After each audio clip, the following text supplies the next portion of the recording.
পারভেজ নামক একজন ব্যক্তি, যিনি আসলে ডিসিজের ফুফাতো ভাই, অর্থাৎ যে মিম মারা গিয়েছেন তার ফুফাতো ভাই পারভেজ। পারভেজ 2 মাস আগে সৌদি আরব থেকে লক্ষ্মীপুরে আসে।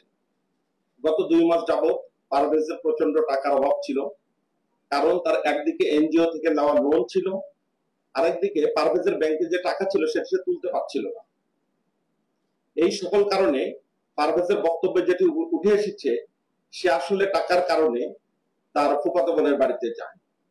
গত 9 তারিখ বৃহস্পতিবার রামগঞ্জ হতে একটি চাকু কিনে পারভেজ, সময় ছিল 3টা থেকে 3:15, সেই সময় সে ডিসিজের বাড়িতে প্রবেশ করে।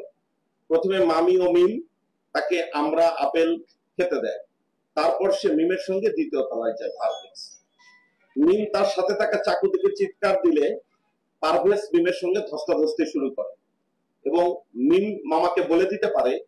পারভেজ যেটি জানায়, সেই আতঙ্কবোধ থেকে প্রথমে সে মিমকে হত্যার চেষ্টা করে এবং মিমের শরীরের বিভিন্ন অংশে চাকু দিয়ে আঘাত করে এবং তার মৃত্যু নিশ্চিত করে। এই সময় তার মামি নিচে ছিল। পারভেজের কাছ থেকে আমরা জানতে পারি তার মামি কানে কম শুনত। মামিকে পারভেজ নিচে এসে বলে যে মিম 2য় তলায় আপনাকে ডাকছে। মামি ওপরে গেলে পিছন থেকে পারভেজ একটি প্লেট দিয়ে প্রথমে তার মামির মাথায় আঘাত করে। মামি পড়ে গেলে টি টেবিল দিয়ে আবার তার মামির মাথায় আঘাত করে। মৃত্যু নিশ্চিত করার জন্য মামির ঘাড়ে ও গলায় সে চাকু দিয়ে আঘাত করে। এরপর সে ওই বাড়ি থেকে একটি শাবল সংগ্রহ করে, আলমারিতে থাকা স্বর্ণালঙ্কার ব্যাগে নেয় এবং শাবল, চাকু, আপেল, আমড়া এগুলো পুকুরে ফেলে দিয়ে পারভেজ ঘটনাস্থল ত্যাগ করে। এবং এখানে মিমের যে মা জুলেখা বেগম, তার কানে থাকা স্বর্ণের দুলো পারভেজ নিয়ে নেয়। আসার সময় পারভেজ তার নিজের জামা ও প্যান্ট ওখানে খোলে, রক্তমাখা জামা প্যান্ট, এবং সেটি একটি ব্যাগে নেয় এবং তার মামাতো ভাই অর্থাৎ মিমের ভাই তার প্যান্ট ও গেঞ্জি পরে পারভেজ বের হয়ে আসে।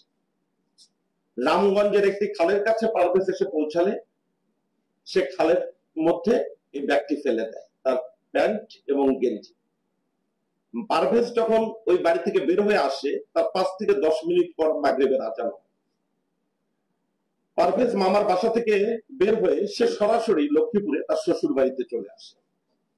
মামাতো ভাইয়ের গেঞ্জিটি সে কোলে বাড়িতে এসে এবং সেটি তার খাটের নিচে রাখে। প্যান্টটি সে বাইরে নিয়ে গিয়ে ফেলে দেয়।